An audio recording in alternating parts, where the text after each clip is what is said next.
Cape Cod Broadcasting weaves the listening environments of 99.9 WQRC, Ocean 104.7, WFCC Classical 107.5, Cape Country 104, and CapeCon.com's website experience to reflect the lifestyles of the people who live, work, and play on Cape Cod. We hope that you enjoy this podcast. I'm Laura Reckford, and this is Sunday Journal. I'm here in the studio with Bert Jackson from the Cape Cod Technology Council, Chris Duren of the Cape Cod Home Builders Association, and Ann Van Vleck of CCYP. Welcome to you all.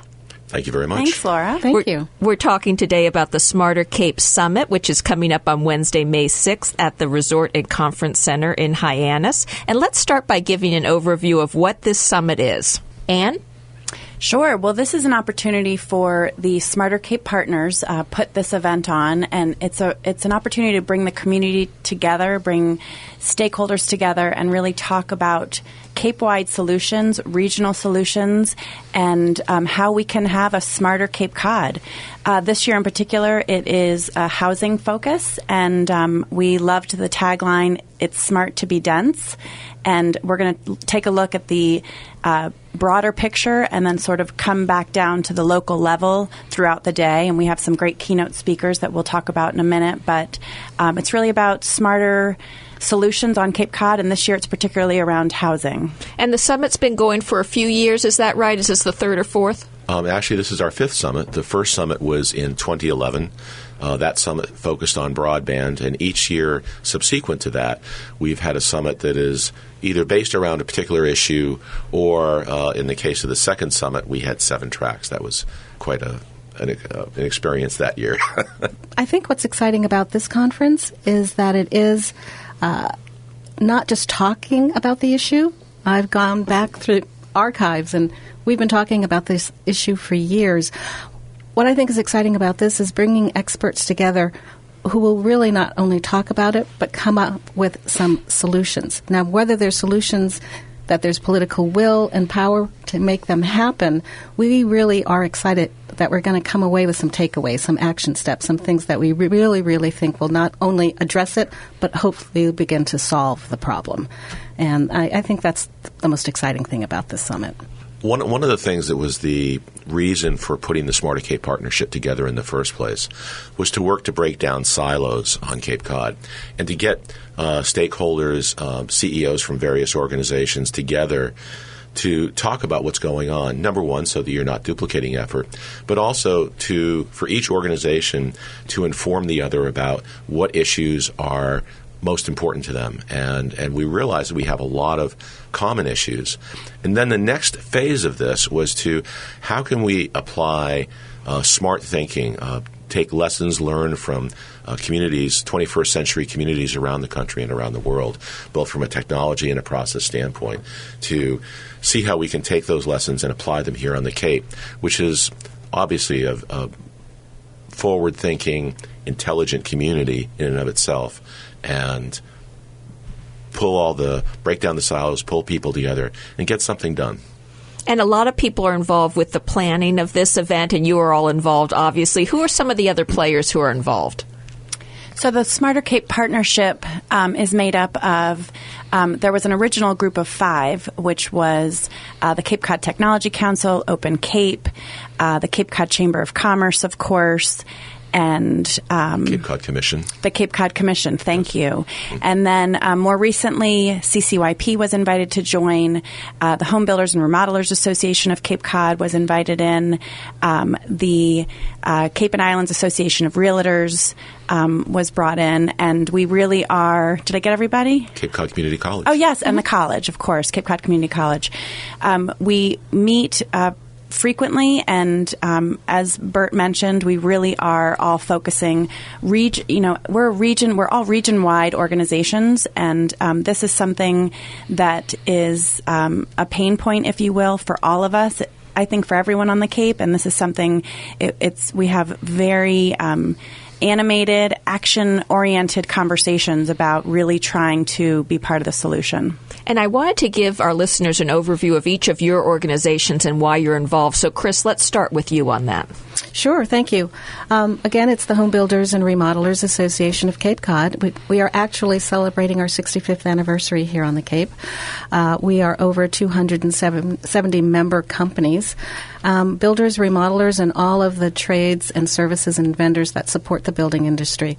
And why we're involved is, of course, we're builders, we're remodelers, but we also live, work, and play here. We're invested in this community, and we see the issue every single day.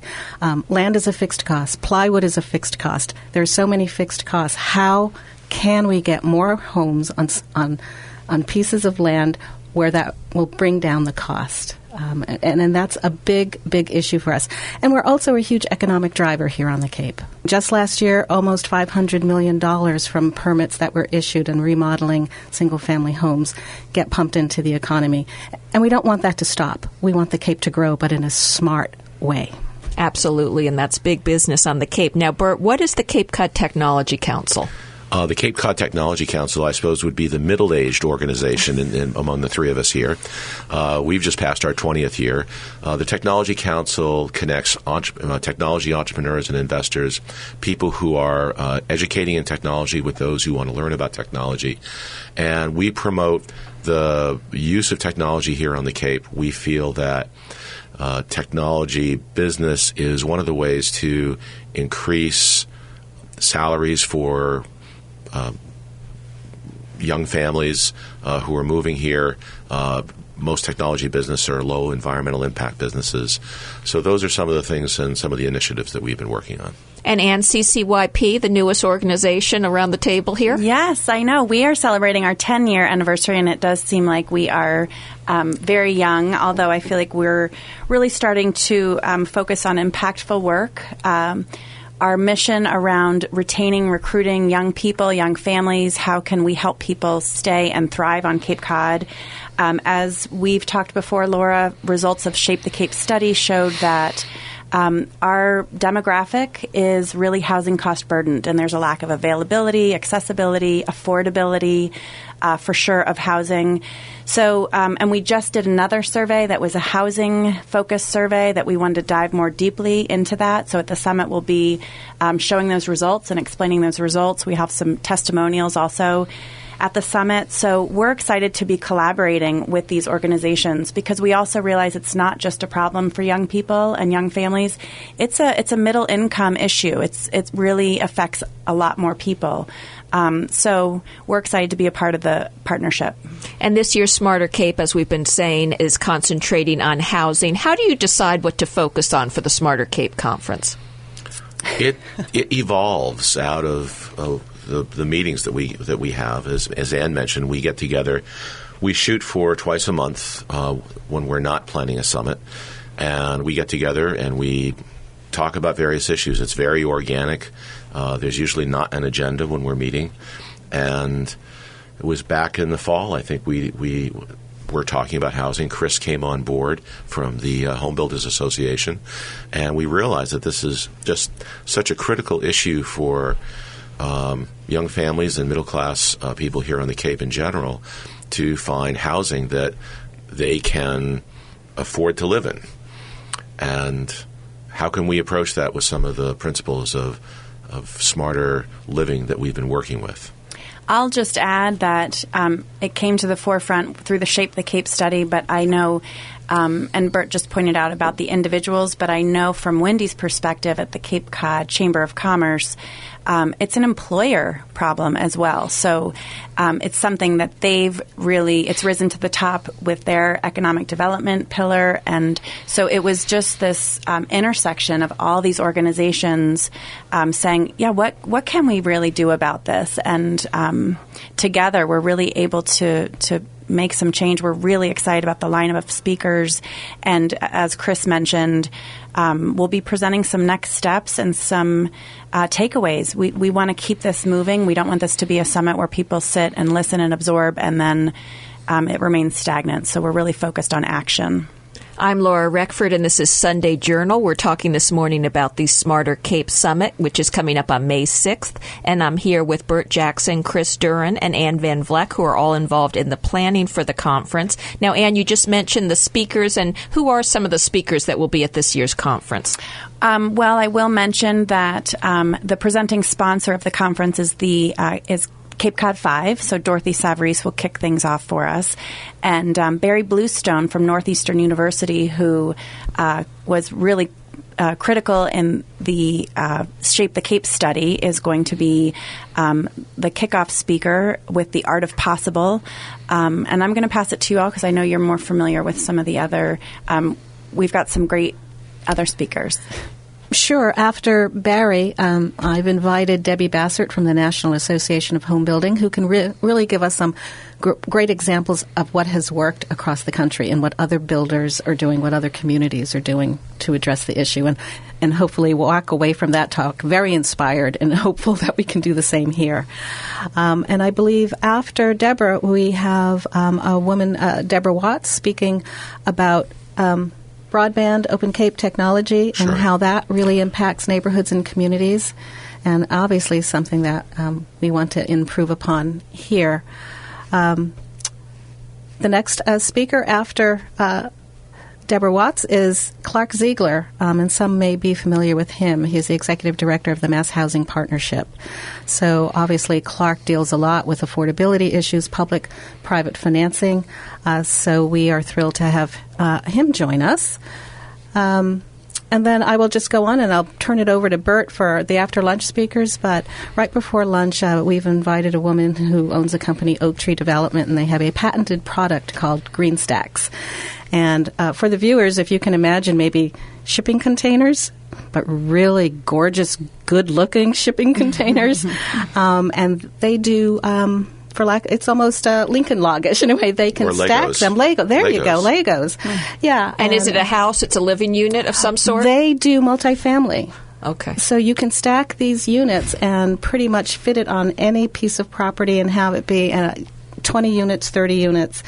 And it really is, again, thinking outside the box, and that is what the summit is all about. Whether that works here for the Cape, we want to get people thinking and moving in different directions. And Bert, did you want to talk about some of the other speakers? Sure. We're doing a panel at lunch, and there are quite a few speakers that are involved in that, including Rick Finuccio, who's an architect here on the Cape, as well as Peter Paul Hemus. George Meservey is invited, and I'm probably going to not mention the other names because it's still a little bit in flux in terms of that. But it's certainly going to be an interesting and dynamic discussion about some of the things that we've already talked about in the morning of the summit. And may I just interject something absolutely. there? That panel is really going to be extremely interactive, and it is going to be made up of folks that we're still on the cusp of getting their confirmation. But it'll be folks who are dealing with it grassroots every single day and can say, this is what has worked here on the Cape. Here's a project that has worked. How did it work? Why did it work? How can we replicate this? Here are projects that were so close to working, but this obstacle, this challenge presented itself, and it didn't happen. And if it had, what would have been the benefits? So how can we take all of those experience that these architects, builders, planners, land use and zoning attorneys, engineers are looking at every single day and say, we know what can happen. Now, how can we make it happen? The closing remarks are going to be made by the governor himself, Governor Charlie Baker. So we're really excited to have him. And he really lives in a very nice house up on Beacon Hill. So yes. So, and the other thing I wanted to just jump in, throw in there, Laura, is that we want this to be interactive. We are going to be doing a survey at the beginning of the day, right after Dorothy welcomes everyone, and then we're going to be doing the same survey at the end. We want to see, we want feedback from people. Are they opening their minds up to some of these different alternatives, or have they Has there been some change in their thinking around that? And also the panel that Chris was mentioning that is going to be about smarter solutions. We really we hope there's going to be a really exciting Q&A session that comes from that. We know there's a shortage of affordable housing, but if you could throw out, what are some of the other issues around housing on the Cape? There are environmental issues. There are issues of the economy. Well, I think one of the issues that we've talked a lot about are zoning issues. And we are a community of 15 towns, and I think in some cases even the villages have some of their own rules around this. And one of our initiatives is to look at accessory housing. You know, the mother-in-law apartment, the unit over the garage, a basement apartment. And since the 1960s, basically the 50s and 60s, there was a big push to zone these types of units away. And a lot of times that was for good reason. They were substandard. They wouldn't be safe to live in, or they wouldn't be heated during the wintertime. But at this point, we really have a need for housing here on the Cape. And this is a very interesting way not only to provide additional housing for people who can't afford more traditional housing, but it also provides a way for families to evolve, where a young person may live in the accessory unit, followed by, and then as time goes on, his family or her family moves into the larger home, and the elderly parents move into the accessory unit. So it provides that level of flexibility. And so I know you guys want to jump in on this. I just wanted to comment that from the housing survey that we just did, we had a great number of renters, and their comment was that they were not happy in their renting situation. 50% of them said it's because it's a winter rental and they have to find different housing for the summer months. So I think that's a huge challenge here on the Cape, one of many. And Chris, on your end? Well, I think the other point is I was telling my partners here, I was looking at some MLS data. 2,000 homes listed, over or even close to 60%, over $1 million. That's great. That's the lifeblood of the Cape. We need those people here. But with Ann's survey, if let's just take an average salary of $65,000 a year. I did a quick and dirty calculation, 3.6% interest, 30 years. Let's assume for fun, no debt at all. You have no debt. You would qualify for a home for $330,000. Looking at what's listed, it's very little listed in that area. And the latest MLS sales data, median home was $365,000. So I hope that answers your question, that's a huge issue for us. And for the builders, again, builders, architects, my guys would love to find ways to build homes that the young professionals, the working families can afford. And I'll just add that I love the idealistic, let's just assume without the debt, of our survey, 72% are carrying an enormous amount of not only debt, but in the form of student loans that they are paying off, for the next, they still see 10 plus more years of paying that. So it's a real challenging situation. Lots of different issues around housing on the Cape, and they'll be covered through the Smarter Cape Summit coming up on May 6th at the Resort and Conference Center in Hyannis. They can sign up on our website at smartercapecod.com and click the link for the summit, and there will be instructions there for signing up. It is $25 to participate, and we will feed you lunch and maybe some snacks along the way. If you are a member of any of our respective Smarter Cape organizations, then it's only $15 for that. So this is a good time to join one of your favorite organizations. And unfortunately, we're out of time. We've been talking about the Smarter Cape Summit with Chris Duren from the Home Builders and Remodelers Association of Cape Cod, and Bert Jackson from the Cape Cod Technology Council, and Ann Van Vleck of CCYP. Thank you all for being with me here today. Thank you so much. Laura. I'm Laura Reckford, and this is Sunday Journal. This podcast is a presentation of Cape Cod Broadcasting, which is solely responsible for its content. Thank you for listening. For more information, please visit us at capecodbroadcasting.com.